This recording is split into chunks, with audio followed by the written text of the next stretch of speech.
After you get the basic walls, roof, and floor in, you're going to have to go and try and attack this brick chimney here. And this has proven very difficult because of all the subtlety.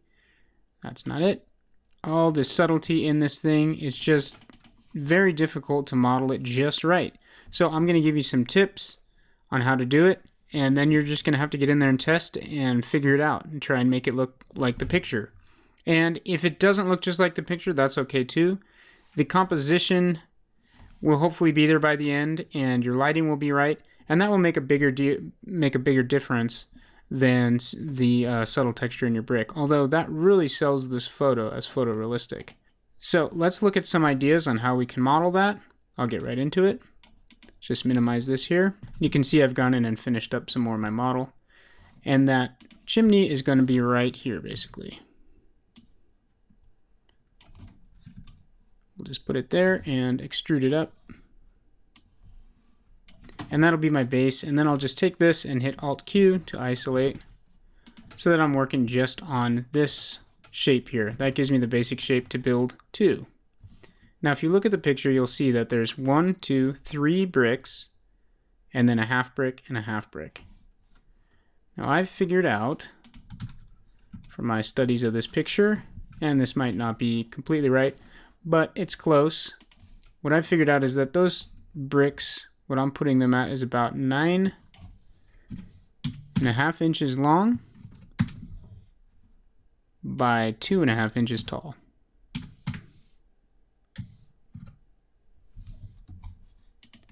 So that's our basic building block right there. Now if we turn that into an edit poly, now I've tested a million different ways to model this chimney, and this is probably the best one I've found. There's many different ways. You could model each individual brick and stack them and then put a separate object just barely inside of those bricks to act as grout. But if you look at the picture, that's not really what we have going on here. Let's actually look at this really close. You can see that the horizontal grout line is more defined than all the vertical ones, so that's one thing to keep in mind. The bricks are not placed completely flush with each other. They kind of jog in and out a little bit, so that's another thing that we have to keep in mind.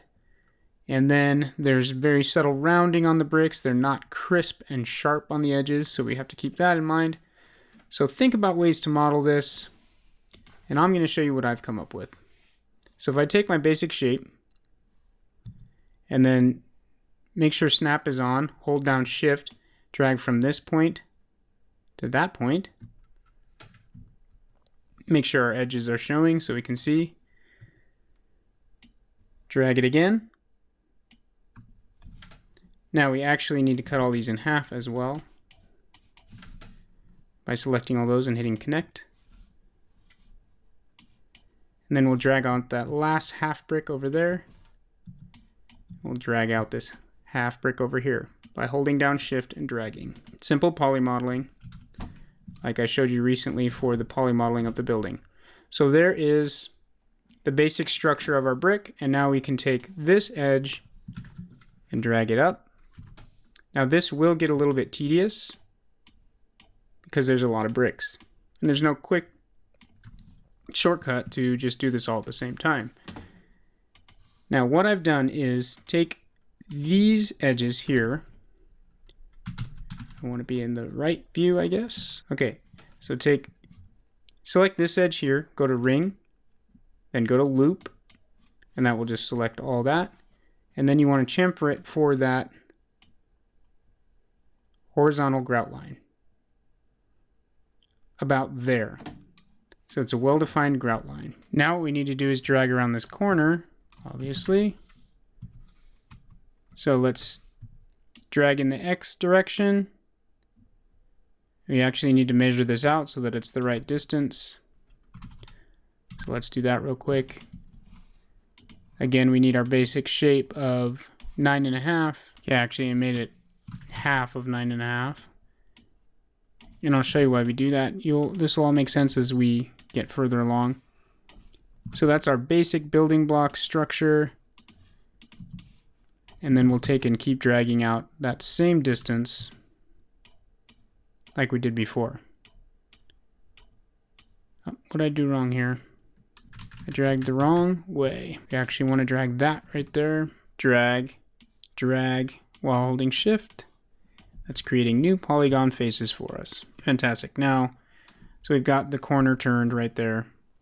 That's great.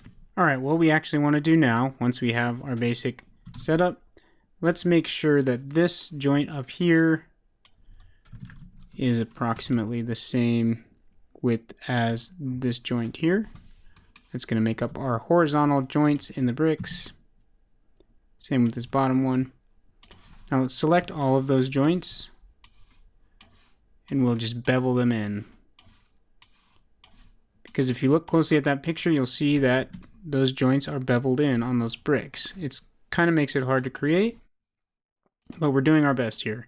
So the bevel tool, I selected my faces, I hit the bevel dialog box over here, and remember if you right click on this, it sets everything to 0.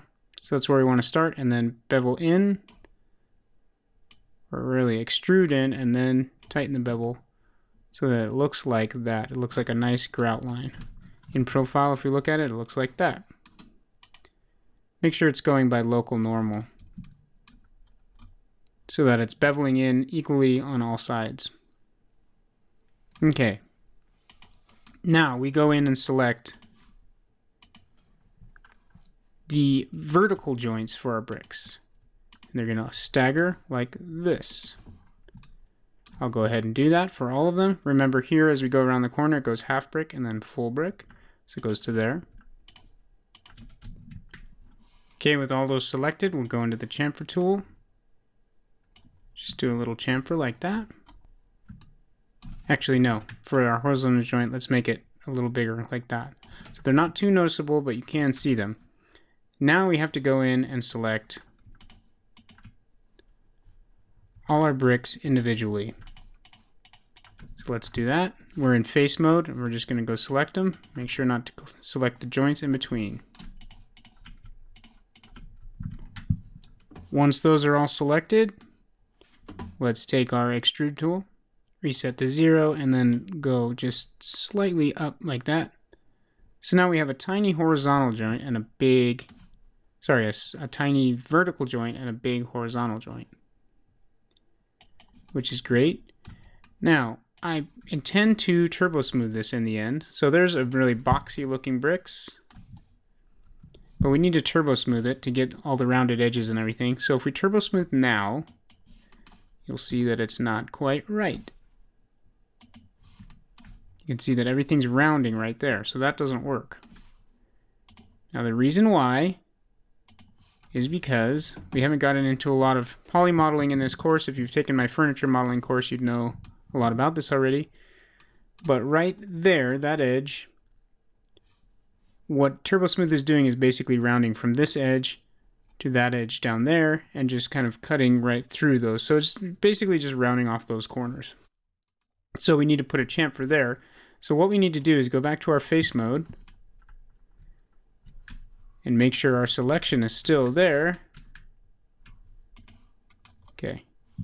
So go back to our selection, do our little extrusion. Make sure on extrusion we're on local normal again.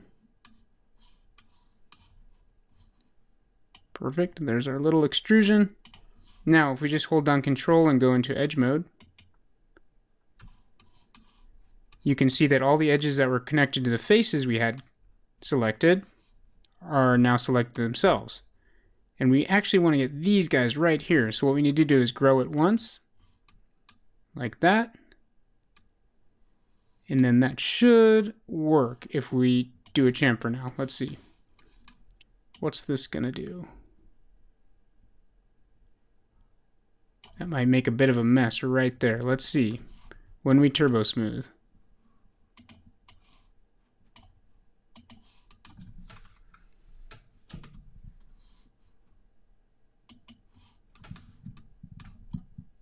Okay, so everything actually looks fine, except for right there, where you can see we didn't put a chamfer there, and so Turbo Smooth is smoothing all the way around that corner. So what we need to do is go back before the chamfer, go to edges, and just add in these edges right in here. Now, if none of this poly, let's go to the top view and just add it like this. If none of this poly stuff is making sense to you, then I suggest taking my furniture class, which is really an advanced poly modeling class. And all the poly modeling techniques that I'm showing here are explained much more in depth. But for now, this is the best way that I've seen to, or that I've figured out to model these bricks. So now let's put that chamfer back on. And you can see there, now we've got a double edge, and so the smooth will only happen around this small corner instead of around this big corner. So let's put that turbo smooth back on.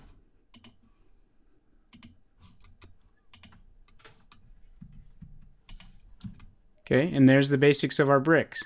Now what we can do is things like, let's see, where's our basic shape? So over here,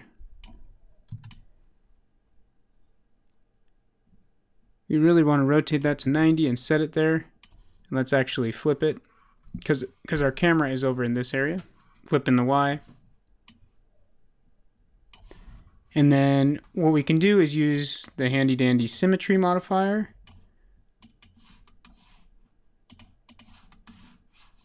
Drag it in the X. Flip it.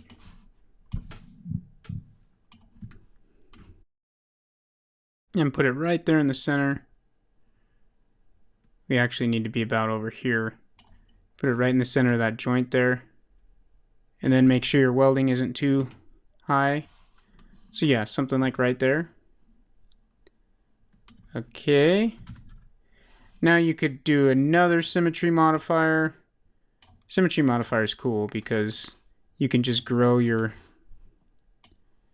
model by using a couple different ones. So now we're this long. We'll go to the next joint over. And now we've got enough brick.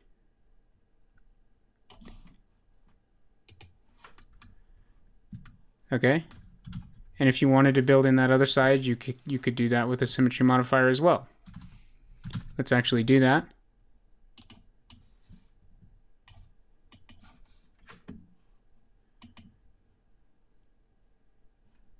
Flip it along the Z.